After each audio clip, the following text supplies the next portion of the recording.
বৃন্দাবন পরিত্যাগ করেছিলেন। এদিকে সখীগণ আমার মনে আনন্দে ব্যক্ত করছে, রাধে রাধে। হরে কৃষ্ণ হরে কৃষ্ণ কৃষ্ণ কৃষ্ণ হরে হরে হরে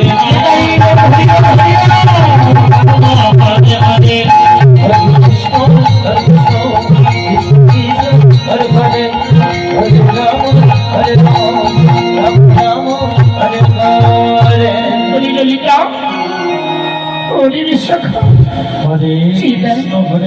আজ আমাদের প্রভু আমাদের এই বৃন্দাবনে নিয়ে এসে আজ আমাদের একা ফেলে চলে গেল। কৃষ্ণ কৃষ্ণ হরে হরে বলতে পারিস আজ আমি বধূকে আবার কেমন করে নিজেরই করি বাবু, আমি তো বুঝতে পারছি না।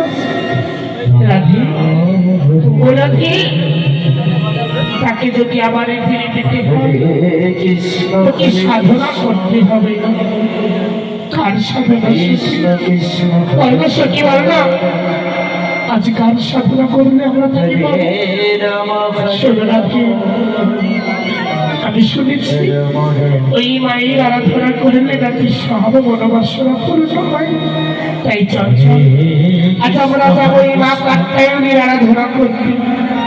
তার কাছে আমরা প্রাণ গোবিন্দকে ভিক্ষা চাইব। তাই চলেছে আমরা সকল গোপীদেরকে নিয়ে ওই যমুনার ঘাটে মা কাত্যায়নীর আরাধনা। কত ভাষাতে হবে না। হরে রাম হরে রাম রাম রাম হরে হরে হরে কৃষ্ণ